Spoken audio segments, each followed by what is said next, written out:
Чүй областында бир адамдын өлүмүнө себепкер болду деген айдоочу колго түшүрүлдү. Бул тууралуу Чүй областы боюнча жол кыймылынын коопсуздугун камсыздоо башкы башкармалыгынан кабарлашты. 31-июлда түнкү саат 3 чамасында Москва районунун Беловодская айылынын Фрунзе Октябрь көчөлөрүнүн кесилишинен белгисиз айдоочу жөө кишини сүзүп, кырсык болгон жерден изин жашырып кеткен. Алган жаракатынан улам 55 жаштагы адам эсине келбей ошол жерден көз жумган. Москва райондук милициясынын кызматкерлери коопсуз шаар долбоорунун камераларынын жардамы менен кече 1 августта кырсыкка себепкер болду деген адамды аныктап, Талас областынын 33 жаштагы тургунун колго түшүргөн. Кылмышка шектелип жаткан айдоочу Москва райондук ички иштер бөлүмүнүн тергөө кызматына өткөрүлүп берилген. Ал эми Mercedes-Benz 512 үлгүсүндөгү унаасы айып аянтчасына токтотулган. Өлкөдө өткөн айдын аягына карата буудайдын баасы 20 сомдон ашкан. Бул былтыркы жылдын ушул учуруна салыштырмалуу 8 сомго же 39%га өскөнүн далилдейт. Мындай маалыматты Улуттук статистика комитети таратууда. Буудайдын чекене баасы орточо көрсөткүчтөн жогору болууда. Алса Бишкекте 1 килограммы 31 сомдон ашса, Токтогулда 31 сомго жакындаган. Исфана жана өзгөн шаарларында 30 сомдон жогору болуп жатат. Ал эми арзан буудай Чаек айылында сатылууда. Ал жакта 1 килограммы 18 сом болсо, Караколдо наркы 21 сомдун тегерегинде болууда. Бир ай ичиндеги бааны айта турган болсок, июлда буудай июнга салыштырмалуу 13%га, таарык айтканда 3,4 сомго кымбаттаган. Алмаз Мамбетов Ош шаарынын мэринин милдетин аткарууга киришти. Бүгүн жаңы жетекчини жамаат менен президенттин администрациясынын уюштуруу, инспектордук иштер жана аймактар менен өз ара аракеттенүү бөлүмүнүн башчысы Жаныбек Жалалов тааныштырды.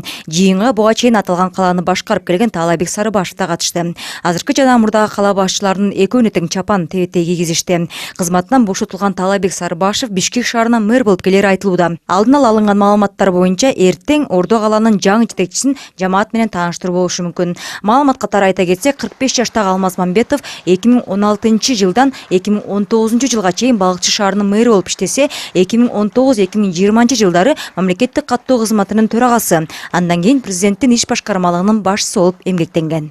Бул биздин президентибиздин решениясы болду. Ушундай Ош шаарга ушул мэр болуп келип калышыма. Бул шаардын жашоочуларынын жашоосун жөнөкөйлөтүү жана ыңгайлуу жашоого алып келишибиз керек да. Ушул шаарыбызда элибиз коопсуз шаарда жашаш керек. Мен ойлойм, ушул жашыл шаар болуш керек, таза шаар болуш керек негизи. Ушул шаарыбыз инфраструктурасын жакшы көтөрүп, жакшы өнүктүрүп алсак, андан ары шаар өзү эле салынып курулуп кетет го деп. Эми өлкөдөгү эпидемиологиялык абалга токтолсок, Кыргызстанда акыркы суткада коронавирустан улам 9 адам көз жумду. Бул илдеттен каза болгондордун расмий саны 2344кө жетти. Ошол эле убакта соңку бир күндүн ичинде вирус дагы 897 адамдан табылды. Алардын эң көбү Бишкек шаарында катталды. Ордо калада бул көрсөткүч 619га жетсе, Чүйдө жана Жалал Абадта 66 киши бейтаптардын катарына кошулган. Өлкөдө бул оорууну жуктуруп алгандардын жалпы саны 165 миңге чукулдады. Бир сутка аралыгында республика боюнча 11 медицина кызматкеринен коронавирус аныкталды. Саламаттыкты сактоо жана социалдык өнүктүрүү министрлигинен билдиришкендей, алардын ичинен 4-өө Бишкекте, 2-өө Чүйдө, дагы 2-өө Ош областында иштегендер болсо, бирден учур Ысык көлдө, Таласта жана Нарында табылды. Мындан тышкары бир күндө 1316 адам айыгып чыкты. Азыр ооруканада дээрлик 4000 киши жатат. Дагы 4000ге жакын бейтап үйдөн дарыланууда. Кыргызстанга Кытайдан чыгарылган Sinopharm вакцинасынын жаңы партиясы жеткирилди. 1,250,000 доза республикалык бюджеттин эсебинен сатылып алынган. Белгилей кетсек, ушул жылдын июль айынын башында жетекчиликтин тапшырмасы боюнча 1,100,000 доза Кытай вакцинасы сатылып алынган. Жалпысынан 2,350,000 доза дагы вакцина республикалык бюджеттин эсебинен алынып отурат. При проведении вакцинации против коронавирусной инфекции больных с гепатитом нельзя проводить вакцину от коронавируса, если функция печени нарушена. Вот это первое. Второе, это при обострении хронической формы болезни. Вот при обострении хронической болезни, заболевания печени, тоже мы в тот момент, когда идет клиническое проявление, мы не должны проводить вакцинацию. Если сформировался у человека цирроз печени, в стадии декомпенсации печеночной функции, при фульминантной форме заболевания Вот когда симптомы печеночной интоксикации и печеночной энцефалопатии, в таких случаях тоже мы не должны проводить вакцинацию против коронавирусной инфекции.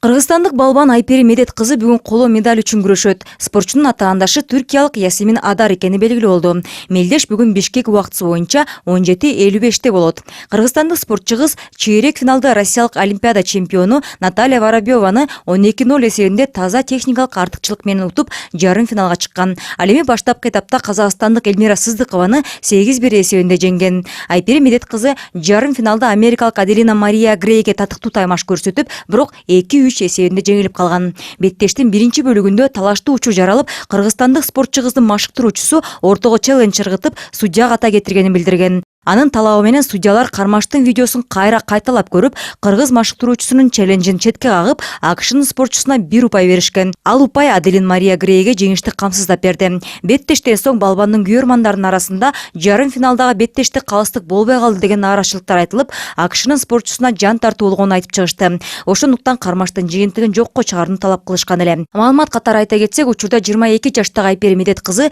76 кг салмак категориясында ат салышып жатат. Бул анын алгачкы жолку олимпиада мелдеши. Япониянын борбору Токио шаарында өтүп жаткан олимпиадага Кыргызстандын атынан 16 спортчу катышууда. Алардын ичинен 2 алгачкы атаандаштарын жеңди. Алсак кыз келиндер күрөшүндө 76 кг салмакта катышып жаткан балбан кыз Мерим Жуманазарова чейрек финалга чыкты. Ал баштапкы этапта болгариялык Мими Николова Христова менен кезгелип 7-5 эсебинде утуп алды. Ал эми грек-рим күрөшүнөн 77 кг салмактагы Акжол Махмудов атаандашы Тунис өлкөсүнөн келген балбан Ламет Маафини 11-0 эсеби менен утту. Бүгүн 97 кг салмактагы спортчу Үзүр Жусупбеков болсо, армениялык учурдагы олимпиада чемпиону Артур Алексанянга каршы чыгып, атаандашына 4-1 эсебинде жеңилип калды.